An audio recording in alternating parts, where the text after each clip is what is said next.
Olá a todos e bem-vindos! Já alguma vez olharam para a imensidão do céu noturno e se sentiram absolutamente minúsculos?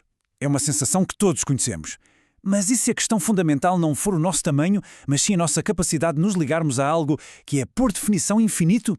É precisamente sobre isso que vamos falar, a relação complexa e, ao mesmo tempo, incrivelmente íntima entre o Criador e cada indivíduo.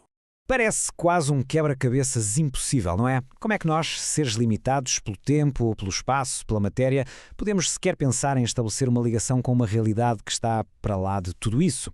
Pois bem, é esta a grande pergunta que vai ser o nosso ponto de partida. Para começar, temos de ter a honestidade de encarar a dimensão do desafio.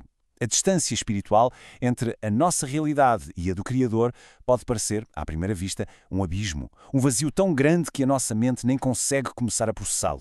A palavra-chave aqui é mesmo essa, inconcebível. Pensem bem nisto. A ideia é que mesmo que fôssemos magicamente transportados para a presença do Pai, a nossa própria natureza finita, a nossa forma de ser, funcionaria como um véu.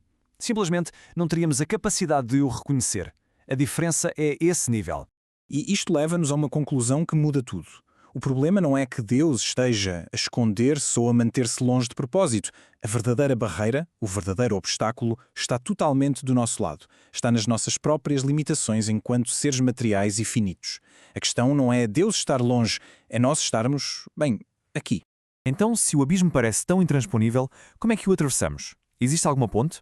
A resposta que nos é apresentada é surpreendente. A ponte não está lá fora, algures no cosmos. Está dentro de nós. É como se todos nascêssemos com uma espécie de bússola interior, uma guia divina.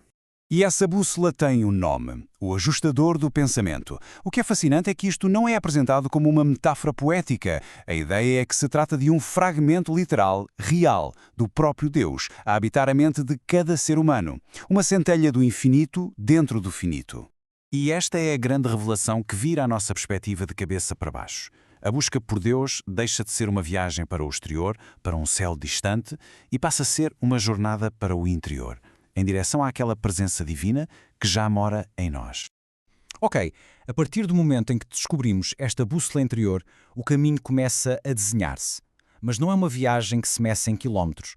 É uma longa jornada de ascensão, um percurso que atravessa níveis de consciência e de compreensão espiritual cada vez mais profundos. E o mais curioso é que o progresso nesta jornada não parece depender de rituais complicados ou de conhecimentos secretos. Tudo se resume a uma escolha interior, a uma decisão sincera. Começa com o simples, mas profundo, desejo de conhecer a Deus e depois, com o esforço de alinhar a nossa vontade com a dele. A partir daí, a subida é descrita como segura e, de certa forma, inevitável. E aqui deparamos-nos com uma mensagem de igualdade que é, francamente, radical. Todas as coisas que nos definem aqui na Terra, se somos mais ou menos inteligentes, ricos ou pobres, de que cultura viemos, tudo isso se torna completamente irrelevante nesta jornada.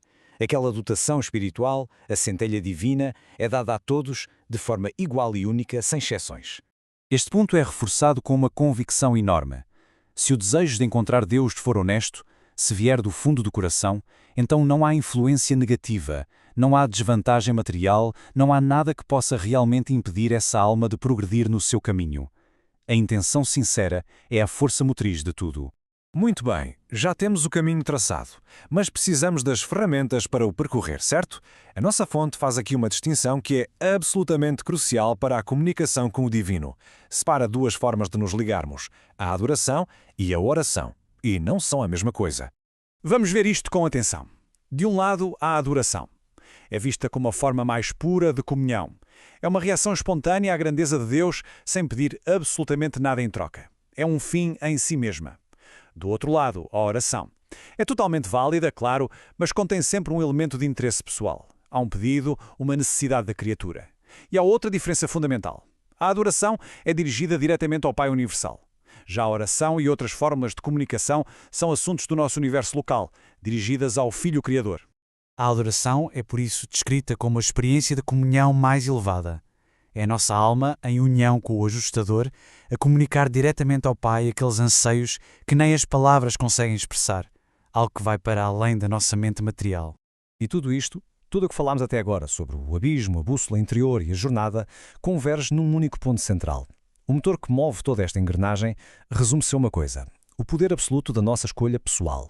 No centro de tudo, no coração da relação entre a pessoa e Deus, está esta capacidade, o livre-arbítrio, a nossa liberdade para escolher ou não alinhar a nossa vida com a vontade do Pai. O que é que isto significa?